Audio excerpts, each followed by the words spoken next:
Salam yoldaşlar, hər vaxtınız xeyir olsun. Bugün 16 aprel 2023-cü il tarixində keçirilmiş 9-cu sinif buraxılış imtahanı suallarına baxacağıq. Birinci sualdan başlayaq. Demək, nə deyir sualda? İfadənin qiymətini tapın. Surətimizdəki ifadəni düstur şəklində parçalasaq, deməli, 10-un kvadratı çıxılsın 7-nin kvadratı, 10 çıxılsın 7 vurulsun 10 plus 7 yazırıq. Məxrəcdə isə 17 verilib. 10 plus 7 17 eləyir. Bu 17 ilə məxrəcdəki 17 ixtisar gedir. Ondan da 7 çıxırıq. Cavabımız qalır 3. Doğru cavab C variantı. İkinci sual AC-nin tapılması tələb olunur bizdən. Uşaqlar, buradakı üçbucaqla aşağıdakı üçbucaq bir-birinə oxşardır. Nəyə görə oxşardır onu göstərim. Verilmiş bərabər bucaqların hər ikisini alfa adlandırırıq. Bu bucağa beta deyirəm. Onun çarpazında dayanan bu bucaqda olur beta. Avtomatik alfa, beta, üçüncü bucağa qamma deyirəmsə, burada da eyni şəkildə alfa, beta, üçüncü bucaq qamma qalacaq. İndi bucaqların sıralaması ilə düzgün şəkildə üçbucaqların adlarını yazaq. A, B, C üçbucağı A, B, C, yəni alfa, qamma, beta sıralaması ilə getmişik isə, oxşardır. Burada da eyni sıralama ilə gedək. Alfa, qamma, beta. D, C, A üçbucağına. Üçbucaq, D, C, A. Demək ki, bunların oxşarlığını yazdıqsa, biz indi nisbətlər də yaza bilərik. 3 nisbət doğrudur burada. Daha doğrusu AB-nin DC-yə olan nisbəti sıralama eyni. AB buradan götürürüksə DC buradan. BC-nin CA-ya olan nisbəti, AC-nin də ki DA-ya olan nisbəti doğrudur. Görək əlimizdə nə var? AB-ni bilmirik, DC-ni də bilmirik. Götürmürəm, ondan istifadə eləmirəm. BC və CA. BC-ni bilirəm 8. CA-nı bilmirəm. Buraya bir dənə x yazaq. Bölünsün x bərabərdir. AC yenə də eyni tərəf x. Bölünsün DA. DA-da 32 verilib. Baxın, olur belə. Çarpaz vursaq x-in kvadratı bərabərdir. 8 vur 32. 8, 2, 6, 1 yadda 24, 25, 256. Deməli, x də bərabər olur 16-ya. Doğru cavab A variantı. Üçüncü məsələ. Düzbucaqlının diaqonalı 30 cm-dir. Uzunluğu 24 olarsa enini tapın. Uşaqlar, düzbucaqlının diaqonalı budur. Bu da 30 cm verilib. Uzunluğu 24-dür. Burada bir dənə düzbucaqlı üçbucaq əmələ gəlir təbii ki də. Buranı tapmaq üçün Pifaqor teoremindən istifadə edirik. 30-un kvadratı 900, 24-ün kvadratı 576. 900-dən 576 çıxsa, qalacaq 324. 324 də 18-in kvadratı. Deməli, x-imiz olacaq 18 Y variantı. Dördüncü sual. Uyğun tərəfləri perpendikulyar olan müxtəlif adlı bucaqlardan biri 94 olarsa, o biri bucağı tapın. Uşaqlar, müxtəlif adlı deyir. Eyni adlı olan bucaqlar olsaydı bir-birinə bərabər olardı. Müxtəlif adlı bucaqların cəmi 180 dərəcədir. Biri 94 verilibsə, digərini tapmaq üçün 180-dən çıxırıq 94 dərəcəni. Burada da qalır geriyə 86 dərəcə C variantı. Beşinci sual. Düzbucaqlı üçbucağın iti bucaqlarından biri 40 dərəcə olarsa, o biri iti bucağı tapın. Təbii ki də 50 dərəcə, çünki cəmi 90 dərəcəni verməlidir. Altıncı suala keçirik. Tənliklər sistemindən x plus y cəmini tapın. Baxın uşaqlar, bu tənliklər sistemindən x plus y cəmini tapmağın daha rahat yolu var. Ayrı-ayrı x, y tapmamışdan qabaq. 3x-dan 7x-i toplayıram, eləyir 10x. Yəni, bu iki tənliyi tərəf-tərəfə toplayıram. 4y-lə də 6y-i toplayıram, 10y. Bərabərdir. 8 ilə də 22-ni toplayıram 30. Hər tərəfi 10-a bölsəm, x plus y bərabər olacaq 3-a. Yəni, x-i və y-i tapmadan birbaşa x, y cəminin 3 olduğunu tapırıq. Hesablayın. Kök altında 18-i kök altında 2-yə böləndə təbii ki, kök altında 9 edir. Bu da bizə verir 3-ü. C variantı. 8-ci sual. Bir diaqonalı o birisindən 2 dəfə böyük olan rombun sahəsi 100 kvadrat santimetr olarsa, böyük diaqonalını tapın. Uşaqlar, rombun sahəsi 2-də 1 vurulsun. D1, D2 düsturu ilə tapılır. Bir diaqonal o birisindən 2 dəfə böyükdürsə, bunda təbii ki 100-ə bərabər eləyirik. O zaman belə yazırıq. 2-də 1 vurulsun. Diaqonalın birinə 2x yazıram. Digərinə də x yazıram. Çünki biri digərindən 2 dəfə böyüksə, bir diaqonal 2x, digəri x-dir. Bərabərdir 100. 2-lər ixtisar gedir. Olur x-in kvadratı bərabərdir 100. Buradan da x bərabər olur 10-a. Deməli, bir diaqonal 10, digər diaqonal 20. Böyük diaqonal soruşur. Doğru cavabımız 8-ci sualda 20. Keçək 9. Funksiyasının qrafiki M 2,9 nöqtəsindən keçirsə, K-nı tapın. Demək, y bərabərdir. Nöqtənin koordinatını gətirib burada yerinə qoyuruq. Hətta y bərabərdir yazmayaq. Yazaq k vurulsun. X-in yerinə qoyuram 2 plus 3. Y-in də yerinə qoyuruq 9. K vurulsun 2 bərabərdir. 9-dan 3 çıxıram 6. K da bərabər olur 3-ə. Elə k-nı tapın deyirdi. K oldu 3. Doğru cavabımız 3. 10-cu sual. Diametrə perpendikulyar olan vətər.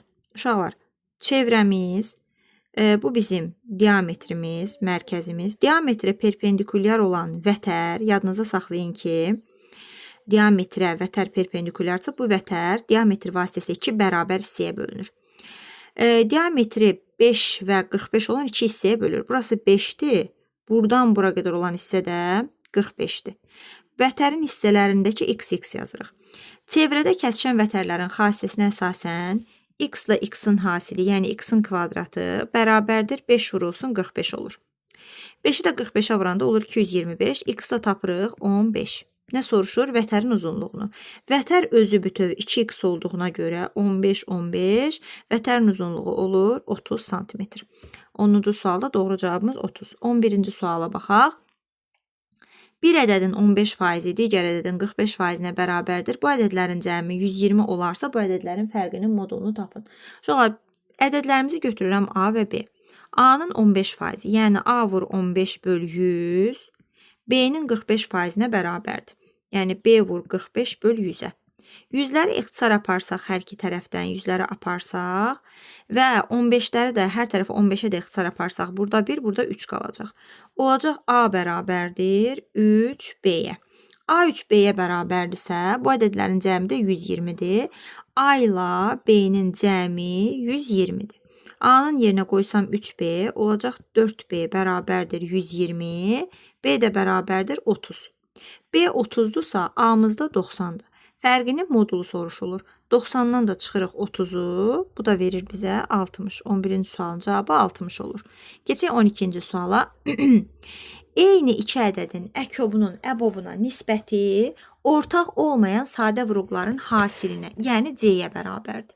Yəni bizim tapmalı olduğumuz şey 54 və 96-nın ortaq olmayan sadə vuruqlarının hasilidir. Ayırsam 54 2-yə bölünür 27, 3-ə bölünür 9, 3-ə bölünür 3, 3-ə bölünür 1. 96-nı ayırsam sadə vuruqlarına 2-yə bölünür 48, 2-yə bölünür 24, 2-yə bölünür 12, 2-yə bölünür 6, 2-yə bölünür 3, 3-ə bölünür 1. Ortaq olmayan dedik. Ortaqların üzərindən xətt çəkək. 2, 2 ortaqdır. 3, 3 ortaqdır. Qalan heç biri ortaq deyil. Ona görə 2, 2, 2, 2, 4 dənə 2-ni vururam. Yəni 2 üstü 4 vurulsun. 2 dənə də 3. 9. 2 üstü 4 eləyəcək 16. 16-nı da vururam 9-a.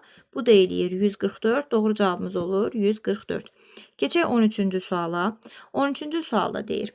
Sinifdə 18 oğlan və 7 qız var. Püşkatmada seçilən şagirdin birincisinin oğlan, ikincisinin qız olması hadisəsinin ehtimalını tapın. Uşaqlar, sıralama deyirsə birinci və ikinci deyə bir sıralama varsa vuracağıq ehtimalları. Demək, ümumi hadisəmiz 25. Daha doğrusu mümkün hallarımız, ümumi hallarımız 25. 18 oğlan, 7 qız var. Seçilən şagirdin birincisinin oğlan olma hadisəsi ehtimalı 25-də 18-dir. İkincisinin qız olma ehtimalı necə seçəcəkdir? Birincisi oğlan, ikincisi qız olsun. Axı 25 nəfərdən artıq mən birini seçmişəm. Birini seçmişəmsə yerdə 24 nəfər qalıb və bu 24 nəfərdən də qız olma ehtimalı 24-də 7 olur. 25-də 18 vurulsun 24-də 7. İndi 18 ilə 24-ü ixtisar aparıram. Demək 6 ixtisar gedir. Burada qalır 3, burada da qalır 4. Vursam eləyəcək %21. Deməli ehtimalımız da olacaq 0,21 cavabımız. 14-cü sual. B-nin hansı qiymətində ifadəsinin qiymətindən 2 dəfə çoxdur? Uşaqlar, 2B plus 12 deyir ki, 2B plus 12 ifadəsi bundan 2 dəfə çoxdur. Nəydən çoxdur? Bundan. Nə çoxdur? Bu çoxdur. 2B plus 12. Deməli, çox olan qalır. Az olanı 2-yə vururuq. 3B çıx 15-i vururuq 2-yə. 2b plus 12 bərabərdir. 3b çıx 15 2-yə vursaq 6b çıx 30. 2b ilə 6b-nin fərqi 4b, yəni 2b 6b-nin yanına keçsə, mənfi 30 da 12-nin yanına keçsə 42. 4b bərabərdir 42-yə, buradan b də bərabərdir 10,5-ə. Elə doğru cavabımız b-nin 10,5 qiymətidir. 15-ci sual. NA verilib, NB verilib. Kəsişmənin ən böyük və ən kiçik qiymətinin cəmini tapın. Uşaqlar, kəsişmə ən böyük kiçiyin sayı qədər olur. Yəni, birinin 8, birinin 3 elementi varsa, kəsişmə ən çox 3 dənə ola bilər. Ən böyük 3-dür. Ən kiçiyi isə kəsişməsi boş çoxluq ola bilər. Yəni, heç bir elementi yoxdur da kəsişmənin 0. 3 plus 0 bərabərdir elə 3 doğru cavabımız. 16-cı sualda tənliyi ilə verilmiş çevrənin OY oxu ilə kəsişmə nöqtəsinin koordinatlarını tapın. OY oxu ilə kəsişmə nöqtəsinin koordinatları. Uşaqlar, ümumiyyətlə istənilən bir funksiya verilsin, ya çevrənin tənliyi verilsin. OY oxu ilə kəsişmə nöqtənin koordinatlarını tapanda x-a 0 veririk. X-a da 0 verəndə x olmur bizim misalımızda. Olur y çıxılsın 5-in kvadratı bərabərdir 144. Baxıram ki, nəyin kvadratı 144 eləyir?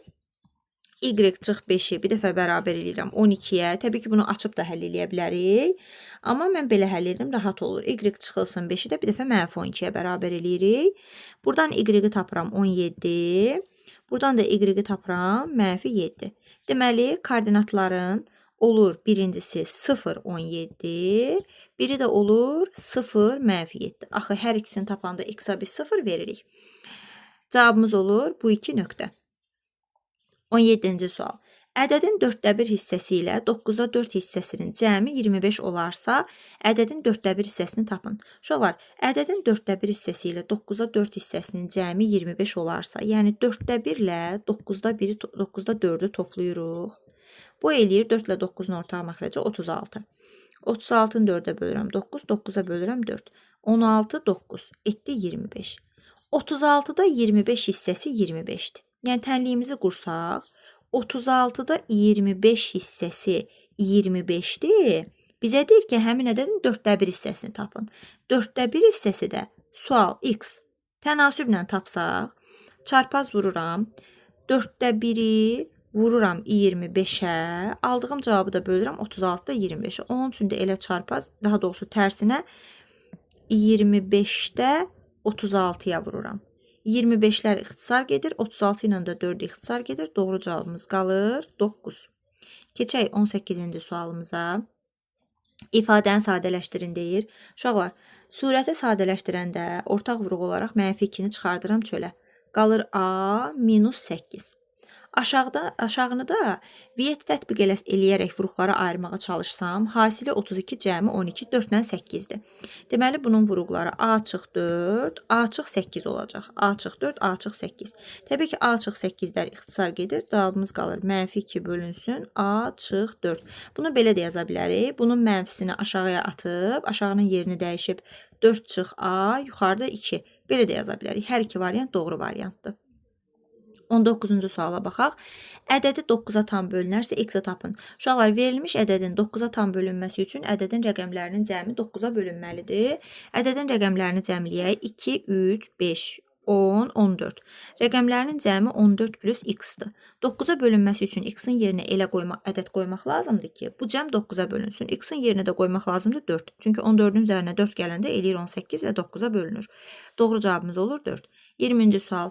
Düzbucaqlı paralelipipedin ölçüləri 3, 4 və 5 olarsa həcmi tapın. Həcm V bərabərdir A vur B vur C düsturu ilə tapılır. Yəni 3 vurulsun 4 vurulsun 5. 12, 5, 60. Doğru cavabımız olur 60 kub santimetr. 21-ci sual. Tənliyi həll edin. Sadə xətti tənlikdir. 6x minus 24 plus 2x plus 10 bərabərdir 18. 8x minus 14 bərabərdir 18. 8x bərabərdir 14, 18, 32. X da bərabərdir 4-ə. Doğru cavabımız olur 4. 22-ci sual. İfadəni sadələşdirin. Vurub açsaq 3a-nı 5-ə vururam 15a. 3a-nı 2a-ya vururam 6a-nın kvadratı. Çıx 10. Çıx 4a. Minus 6a-nın kvadratı plus 10. 6A kvadratlar gedir. 15A'dan 4A çıxanda qalır 11A. Elə onlar da gedir. Doğru cavab elə 11A. Bərabərsizliyi həll edin. Sadələşdirirəm. 2,6 çıx 5 plus 2y kiçikdir 6. 2y qaldı. Kiçikdir. Keçirəm sağa. 2,6-dan 5 çıxanda qalır -2,4. -2,4 6-nın yanına gedəndə olur 8,4. Y də kiçik olur. 8,4-ü 2-yə böləndə 4,2-dən. Bərabərsizliyimizin həlli olur mənfi sonsuzluqdan 4,2-yə qədər. 0,1274 ədədini faizlə ifadə edin. Ədəddən faizə keçəndə uşaqlar ədədi 100-ə vururuq. 100-ə vuranda da vergül 2 dənə sağa sürüşür. Cavabımız olur 27,4. 25-ci sual yoxdur. Elə 24 dənə sual idi. Belə bu da oldu bu sınağın, daha doğrusu bu imtahanın izahı.